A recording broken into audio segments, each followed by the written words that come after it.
I'm really excited. I think it's gonna be cool to catch up and see a student living here, having that same experience that I did.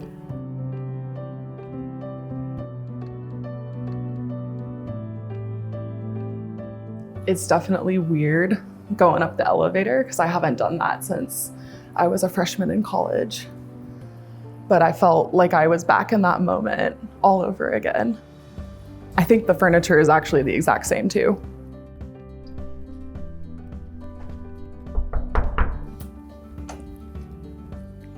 Hi. Hey Julia, come on in. Thank you. Gotta give you an official dorm tour. Awesome. This is such a cool room. Thank you. So here in the bathroom, it's where I keep all the hygiene stuff. I'm on the right. Very organized. And then as you come in, if you couldn't tell, my favorite color is green. I wore it today. It's like I knew. Neon everywhere. This is where I do work, watch TV way too much, and sometimes game if I have the time. I've got my little piece of home right there, my sister, my dog. My dog here, it's when I first got her and her son. I haven't seen her in so long. She just recently had puppies, so it's been hard. It's been hard not to see her. I had photos all over my wall, very similar vibes. I actually had a huge window. I was on a different side of the room than you were. Wow. But it was really cool to decorate it, and I love what you did with that space. So this, another piece of decoration I have in my room is the creation of the atom. I've always been obsessed with like Greek mythology, the old histories, but I knew I had to get it up here. I've always wanted to learn more about it. That's amazing. I really liked it when I came in. I think majoring in art, obviously it hits a little bit home to have something like that on your wall. And I think it just represents so much of, you know, coming together, finding out who you are. There's a lot of symbolism there that we could talk hours about. That's so fun. And you said you have Greek mythology on your tattoos? Yes. I have Medusa, Hades, Cerberus, Poseidon, and then Zeus. That's amazing. Honestly, when I was walking in, it felt like I was back in my freshman year of college. The elevator was very similar. I think the furniture is the exact same. You know, it feels different now because I'm different, if that makes any sense. Yes. But definitely it's Patterson. It's the place where I really found who I was, and it was such a joy living there. Like I definitely made the right choice. We're all pretty much health majors. There's a few that have like moved in after the fact, but we're all very much studying and crashing out at the same thing. We're like, oh no, anatomy, bio, but it really brings us to where like we can all study and we're all helping each other. If there's one thing I don't understand, maybe my roommate or the person across the hall does. And so it definitely helps when you have that one class you just can't. Yeah. Oh my gosh, that's so relatable. We had a very similar vibe on my floor. I remember all of us were different versions of the health majors, but there were many a times where we were holed up in the study rooms and just writing on the whiteboards until they were completely filled with stuff.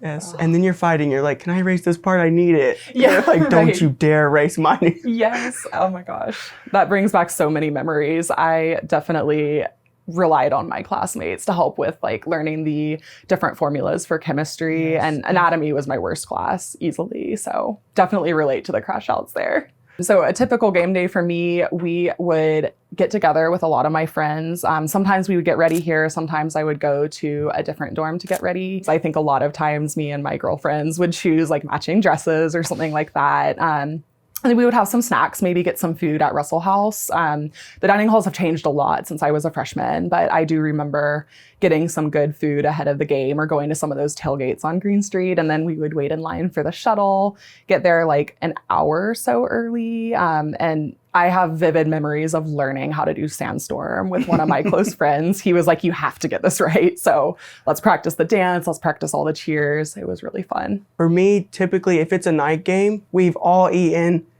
I can see Willie B from Patterson on my floor. And then I have my outfit picked out ready and everyone else is getting ready. I'm taking a little nap, stalking the stadium, waiting for the lights to cut on. And then I wake up and everyone's like, let's go. And then the long wait in the shuttle. Yeah. But at least they pack them so full. Yeah. So like we're squeezing on there. I work in the Center for Integrative and Experiential Learning, CEAL for short, and I work with our Graduation with Leadership Distinction program. So I'm an advisor, I do outreach for our office, and primarily I work with students to help them reflect on what they've done in college and really bring together their coursework and what they've done beyond the classroom. See, I would love to just say, yeah, I'm a SEAL. Yeah, absolutely. I'm a SEAL. Yes, and we play into that. We have a lot of SEAL related like merchandise that we hand out, so it's a lot of fun. I'm a nursing major in the lower division, so my classes are pretty much just like all anatomy, chemistry. Anatomy is my all-time favorite, but chemistry, the big lecture doesn't do it for me. When I was a student here, I actually came in as a public health major because I knew that I wanted to help people. That was kind of the overall vibes. And I declared myself pre-med.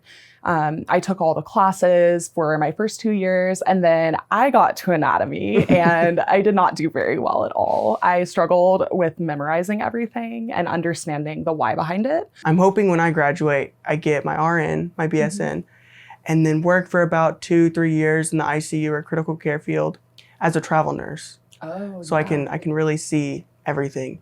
And then come back to school, hopefully USC, for my CRNA, my doctorate in nursing. Oh, amazing. That sounds like such a great goal. And it's really good to know that you love anatomy so much, because I feel like that class can really tell you like if that's your passion area, how you're going to apply it in the future. Yes. And I think that class is really what made me realize maybe healthcare wasn't the field I wanted to go in. And I think it's so important to have those moments to realize like the path that you thought you might want to do doesn't necessarily have to be the thing you end up doing. So my passion areas were in my minor in art, and I was really enjoying that. So I actually switched my major complete Uno reverse to being an art major. And that worked out really well. I loved the classes I took. And while I was doing that, I actually stayed involved in a lot of my pre-health organizations. So I was the president of the Carolina Clemson Blood Drive, which was a really impactful experience. Wow. And then I also served as a U101 peer leader. Literally, like in my last month of being on campus, I had an instructor when I was enrolled in a capstone level class. And she was asking me why I was not going into higher ed. You know, this is your passion. Why aren't you doing it? And it made me think a lot. So I ended up applying to grad school here at USC. So very similar to you in that way. And I earned my master's in higher education and student affairs. And it was just wonderful being able to find that meaning from everything I did. And now I can help other students find their future path, even if they're not so sure in the moment. Week 2 or 3 in is when I really got a taste for some home cooking. So I went out and did some grocery shopping and started making like mac and cheese, hot dogs. We're gonna sit down and watch the game. As I'm cooking, like everyone's passing by and they're like, oh, I smelled something in the kitchen. I'm like, oh yeah, come join. Like we'll watch the game, we'll eat this food. Cause I always cook, I can't cook for one person. It's big batches. And so that's when I realized like, this is home. Like we're a family eating, having dinner right now with the game playing and the view from outside. It was just great. Now I'm officially like, if you need anything, a pot, a pan, I have them stashed away. And everyone comes knocking. They're like, hey, do you have a pot so I can make some pasta? I'm like, yeah. When I really felt like I was at home at USC, it was when I started doing my degree in higher education and student affairs, being in the position where I was then returning some of those things others had done for me. I had an amazing graduate assistantship in a different residential college. I had done all these things at USC. I'd made these connections. I'd made these friends. And then I was returned. I was home again in a different capacity. I think the biggest advice that I have is just to try new things. Experiential learning, doing those things beyond the classroom is so huge and it does so much for you, good and bad, right? So you can figure out, okay, I don't ever want to do this internship again, as valuable as it was for me. Listen to your heart. I mean, that's a little bit cheesy, but I think that's what changed my life, really taking a second and pausing and realizing like, this is what I've been drawn to the whole time and I should stick to it and figure out how to make that my career. Thank you so much for having me out. I think it's amazing to see what you're doing with the space to kind of return home in a different way. Definitely hope that we can stay connected in the future. Oh, of course. And I'm always happy to sit and yap for however long. Sure. But it was really nice getting to see like your perspective, how your dorm looked, and you got to see mine in the flesh. Yeah.